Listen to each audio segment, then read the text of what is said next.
इस कहानी की शुरुआत में हमें बताया जाता है कि फार फार अवे के किंग हेराल्ड और किंग लिलिया की एक खूबसूरत बेटी हुआ करती थी जिसका नाम फियोना था, जिसे एक श्राप मिला जिस कारण वो दिन में एक इंसान और रात को एक राक्षस में बदल जाती। हालांकि किंग हेराल्ड को लगता था कि वह इस श्राप से जल्दी मुक्त हो जाएगी, क्योंकि उन्हें विश्वास था कि कोई राजकुमार आकर उसे किस करेगा और किस करने के बाद ही उनकी बेटी फियोना पूरी तरह से ठीक हो जाएगी। इसीलिए फियोना को एक ड्रैगन के साथ कैद कर दिया जाता है। ऐसे ही कई दिन गुजरते हैं, लेकिन फियोना का यह श्राप दूर नहीं होता। इस कारण लिलिया, जो फियोना की मदर थी, वह अपने हस्बैंड हेराल्ड को लेकर एक ऐसी जगह जाती है जो देखने में बहुत ही ज्यादा डरावनी थी, जहाँ रेम्पल नाम का एक जादूगर रहा करता था। लिलिया को यकीन था कि वह जादूगर फियोना को इस श्राप से मुक्ति दिला सकता है। हालांकि हेराल्ड को इन सब चीजों में बिल्कुल विश्वास नहीं था। उसे लग रहा था कि उसकी बेटी को सिर्फ और सिर्फ वही राजकुमार ठीक कर सकता है जो उसे प्यार करता हो, जो उसे एक किस करके ठीक कर देगा। लेकिन अपनी बीवी के साथ वह उस जादूगर के पास पहुँच जाता है, जहाँ हम देख पाते हैं कि वह जादूगर, जिसका नाम रेम्पल है, उसे फियोना के बारे में जब सब कुछ पता होता है, किंग हेराल्ड उसे पूछते हैं कि क्या वह सच में उसकी बेटी फियोना को उस शराब से मुक्ति दिला सकता है। रेम्पल उसे कहता है कि वह उसकी बेटी फियोना को मुक्ति दिला सकता है, लेकिन इसके बदले उसे उसका किंगडम फार फार अवे चाहिए। अब किंग हेराल्ड पूरी तरह से गुस्से से लाल हो जाते हैं, क्योंकि रेम्पल उनसे उसका किंगडम अपनी बेटी के बदले मांग रहा था। वह उसे साफ साफ मना कर देते हैं, लेकिन रेम्पल, जो बहुत ही चालाक जादूगर था, वह हेराल्ड को बातों के जाल में फंसाकर किसी तरह से उसे मनाने की कोशिश करता है। वो हेराल्ड से कहता है कि उसे अपनी बेटी से ज्यादा अपने साम्राज्य की फिक्र है, वह कैसा बाप है। यह सुनने के बाद किंग हेराल्ड उस डील पर साइन करने के लिए राजी हो जाता है, जिसके जरिए वह सारा साम्राज्य रेम्पल के नाम कर देगा, और वह उस डील पर साइन कर देता है। लेकिन थोड़ी देर बाद उसका सैनिक उसी रूम में आता है, जहाँ वो किंग हेराल्ड को बताता है कि प्रिंसेस फियोना को आजाद कर लिया गया है, अब वो उस श्राप से मुक्त हो चुकी है। यह सुनने के बाद किंग हेराल्ड, जिसने उस डील पर साइन कर दिया था, वो उस पेपर को वहीं फाड़ देता है, क्योंकि अब उसकी बेटी उस श्राप से मुक्त हो चुकी थी और उसे अब अपने साम्राज्य का सेक्रीफाइस करने की कोई जरूरत नहीं थी। यह सब देखने के बाद रेम्पल बहुत ज्यादा दुखी हो जाता है, क्योंकि उसके हाथों में फार फार अवे आते आते रह गया था और उसका यह सपना यहीं पर चूर चूर हो जाता है। उसके बाद हमें पता चलता है कि फियोना को किसी और ने नहीं बल्कि श्रेक ने बचाया था। वह दोनों एक दूसरे से प्यार करने लगे थे और इसी दौरान श्रेक ने फियोना को किस कर लिया और इस तरह से वो श्राप से मुक्त हो सकी। कुछ दिन गुजरते हैं और उन्हें 3 बच्चे भी होते हैं, जो बिल्कुल शेर की तरह ही दिखते थे, जो आदमखोर राक्षस थे। अब ऐसे सालों गुजर जाते हैं और फार फार अवे साम्राज्य में लोग खुशी खुशी रहा करते हैं। यहाँ हमें पता चलता है कि वह स्टोरी कोई और नहीं बल्कि एक लाइब्रेरी में बैठकर रेम्पल ही पढ़ रहा था, और उस लाइब्रेरी का मालिक कोई और नहीं पिनोकियो ही था। रेम्पल उसको एक इंसान बनाने के लिए ऑफर देता है, लेकिन पिनोकियो ऐसा नहीं चाहता था। इस कारण वह उसे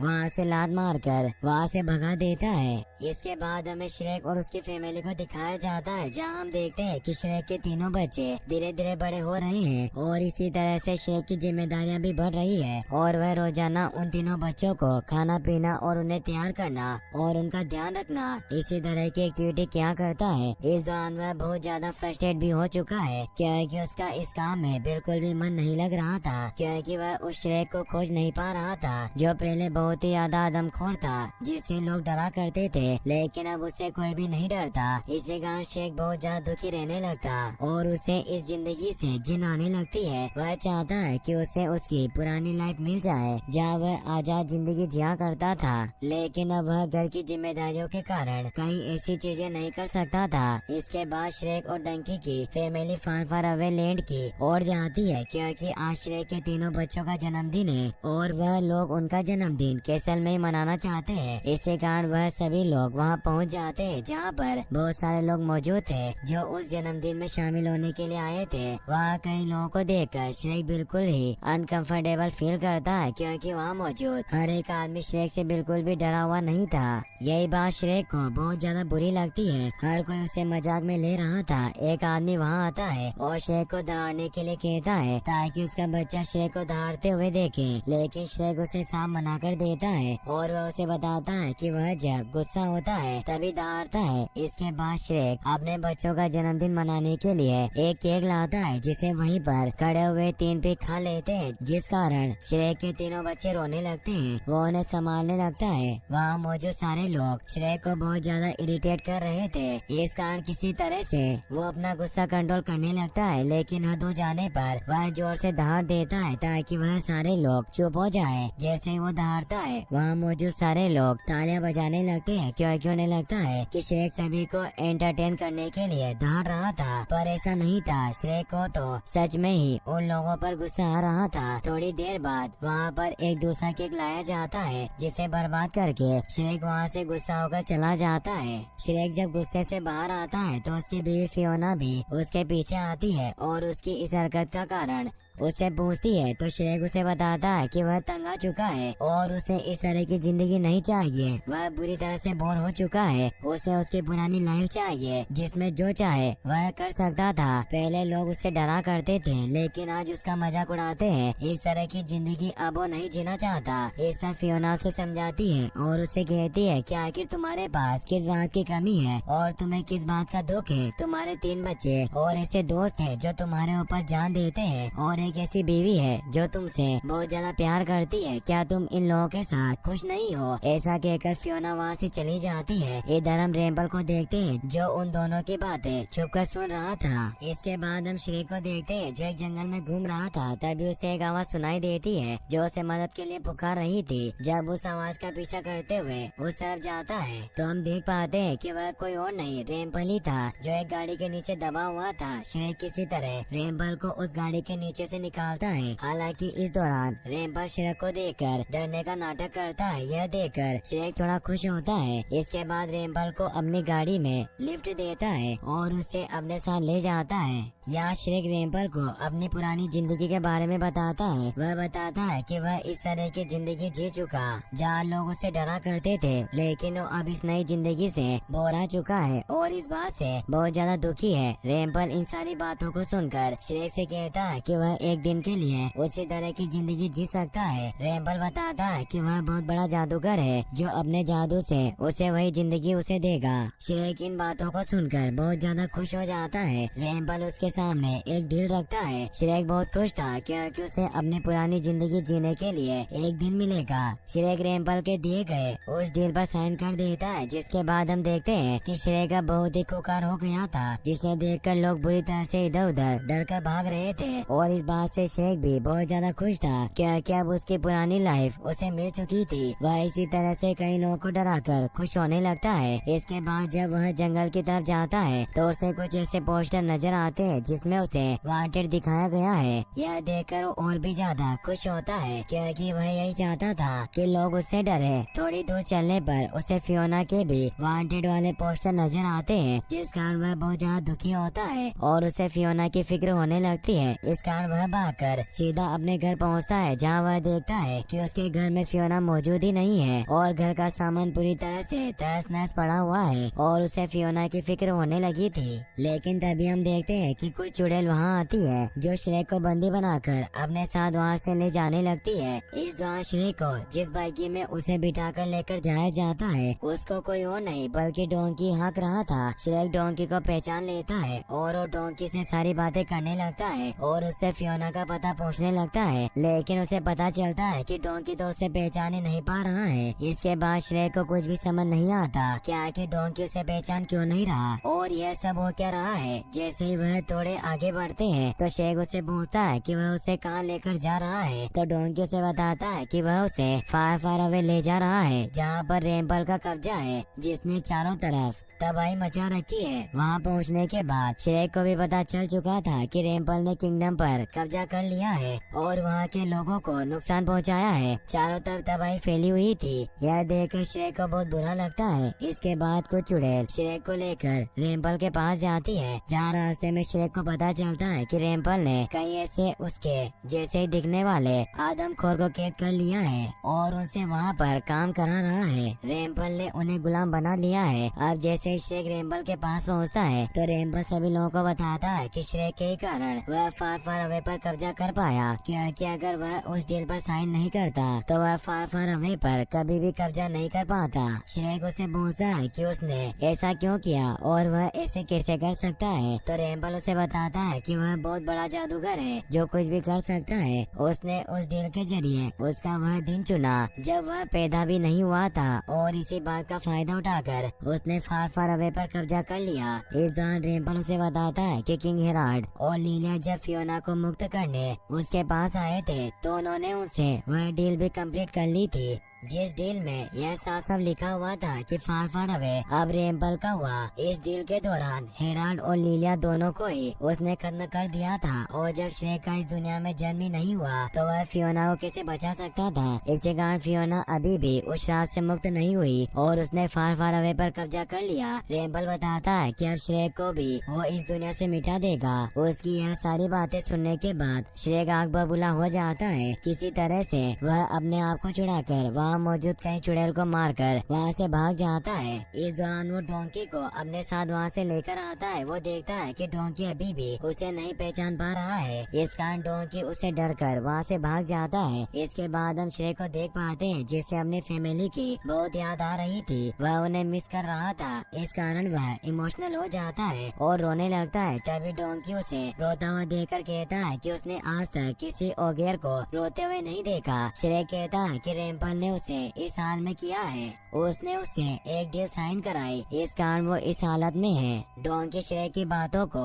सुनकर उसे कहता है कि रेम्पल एक बहुत ही चालाक जादूगर है जिसने श्रेक की तरह कई लोगों को अपने जादू में फंसाकर इसी तरह से बर्बाद किया है। हालांकि डोंकी उसे बताता है कि वह इस डील को खत्म कर सकता है, जिसके बाद डोंकी उस डील वाले पेपर को फोल्ड करता है और वो पेपर श्रेक को दे देता है। जिसके बाद श्रेक उस फोल्ड पेपर को जैसे ही देखता है तो समझ जाता है कि उसे इस डील को खत्म करने के लिए क्या करना है, क्योंकि उस पेपर पर लिखा हुआ था किस योर ट्रू लव, मतलब कि उसे इस डील को खत्म करने के लिए उसके सच्चे प्यार को किस करनी होगी। इसके बाद यह डील वहीं पर खत्म हो जाएगी और श्रेक वापस अपनी उस दुनिया में पहुंच जाएगा जहाँ पर वह फियोना और अपने बच्चों के साथ खुशी खुशी रहा करता था। श्रेक बहुत ज्यादा खुश हो जाता है और वह उसी जगह जाने लगता है जहाँ पर फियोना उस शराब के कारण जहाँ से आजाद नहीं हो पा रही थी और वह अपने उसे ट्रू लव का वेट कर रही थी जो उसे बचाने के लिए वहाँ आने वाला था, और वह कोई और नहीं श्रेक ही था। श्रेक जैसे ही उस स्टेशन में पहुँचता है तो उसे वहाँ पर फियोना नहीं मिलती।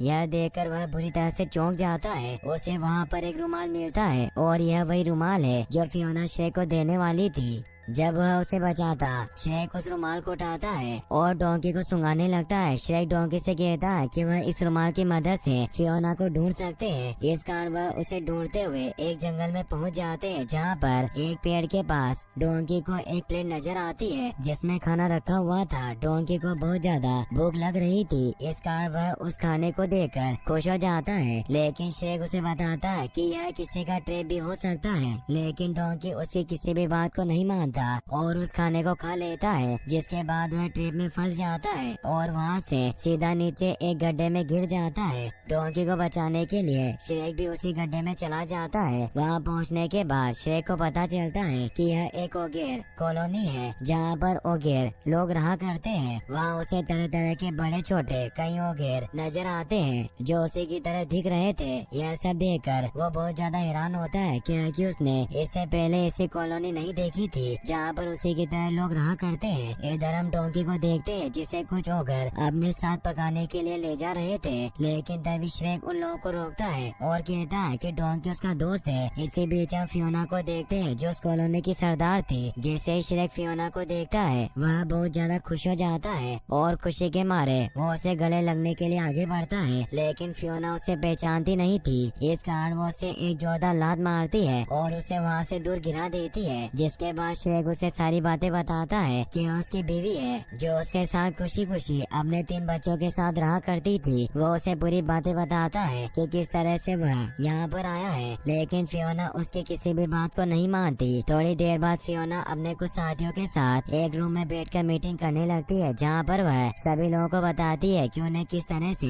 रेम्बल और उसके लोगों पर अटैक करना है ताकि वह लोग फार फार अवे को उससे आजाद करा लें। इसके बाद हमें रेम्बल को दिखाया जाता है जो अपने उस कैसल में मौजूद था। वो श्रेक के भाग जाने के बाद बहुत ज्यादा दुखी है और वहाँ मौजूद अपने लोगों को किसी तरह से श्रेक को पकड़ने के लिए ऑर्डर देता है ताकि वो उसे खत्म करके हमेशा के लिए फार फार अवे पर कब्जा कर ले। इसके बाद हमें श्रेक को दिखाया जाता है जो फियोना से मिलने के लिए उसके रूम में जाता है, लेकिन उसे वहाँ पर फियोना तो नहीं मिलती पर उसे वहाँ पर पुश मिलती है। लेकिन पुश भी उसे पहचान नहीं पा रही थी और हम देखते हैं कि पुश बहुत ज्यादा मोटी हो चुकी है। श्रेक उसे याद दिलाने की कोशिश करता है कि वो उसका दोस्त है, लेकिन पुश उसे बिल्कुल भी पहचान नहीं पा रही थी। तभी वहाँ पर फियोना आ जाती है, जिसे देखकर श्रेक उसकी तरफ तेजी से आगे बढ़ता है ताकि वह उसे किस कर सके और डील को खत्म कर सके जो उसने रेम्पल के साथ की थी। इस कारण वह यहाँ पर फंसा हुआ था, लेकिन फियोना उसे किस करने से रोक देती है और उसे वहाँ से भगा देती है। इसके बाद हम रेम्पल को देखते हैं जो श्रेक को खत्म करने के लिए एक किलर को हायर करता है जो फ्लूट बजाता है। उसे वहाँ देखकर सारी विच उसका मजाक उड़ाने लगती है और कहती है कि आप फ्लूट बजाकर किस तरह श्रेक को खत्म करेगा। थोड़ी देर बाद वह फ्लूट बजाने वाला किलर फ्लूट बजाने लगता है और वहाँ मौजूद सारी विच उसकी धुन पर नाचने लगती है। वो सारी विच अब उस किलर के कंट्रोल में थी।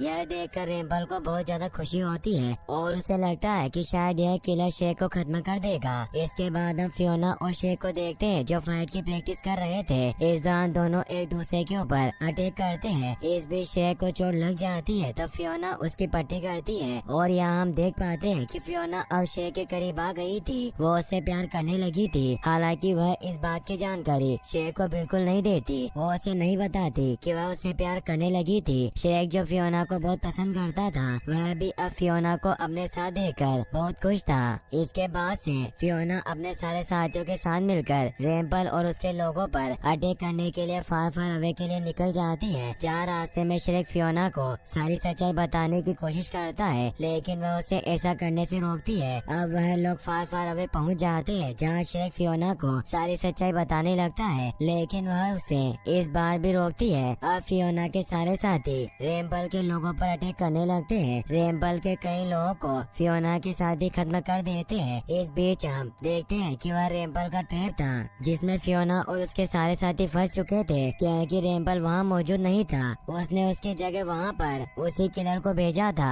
जो फ्लूट बजाकर लोगों को कंट्रोल करता था। इधर हम श्रेक और फियोना को देख पाते हैं जहाँ श्रेक उसे सारी चीजें बता देता है और वह समझ चुकी है कि श्रेक सब कुछ सच बोल रहा है और वह दोनों एक दूसरे को किस करने वाले ही थे। लेकिन तभी वो किलर फ्लूट बजा देता है जिस कारण उसकी धुन पर सारे लोग नाचने लगते हैं। वह लोग नाचते हुए उस किलर के कंट्रोल में आ चुके थे और उसी की तरफ जा रहे होते हैं, लेकिन तभी पुश बड़ी चालाकी से उन दोनों को किसी तरह से वहाँ से ले जाता है। लेकिन फियोना को अपने लोगों की फिक्र होने लगती है, इस कारण वो दोबारा अपने लोगों को बचाने के लिए उस तरफ जाने लगती है। लेकिन श्रेक उसे बताता है कि यह सारी चीजें ठीक हो सकती है अगर वह उसे किस कर ले। यह सुनने के बाद फियोना उसे किस करने लगती है, लेकिन किस करने के बाद कुछ भी ठीक नहीं होता। यह जानने के बाद श्रेक बहुत ज्यादा दुखी होता है और फियोना से समझाती है कि इस तरह की चीजें नहीं हुआ करती। वो बताती है कि जब वह कैद हुआ करती थी उसे भी लगता था कि कोई उसे बचाने के लिए आएगा, लेकिन उसके साथ ऐसा नहीं हुआ। इस कारण उसे खुद ही वहाँ से आजाद होना पड़ा। श्रेक को अब सब कुछ समझ आ चुका था क्योंकि फियोना उससे प्यार नहीं करती थी। इसी कारण वह टेम्पल की इस डील को खत्म नहीं कर पाया, क्योंकि जब उसने फियोना को किस किया तो फियोना उससे प्यार करती नहीं थी।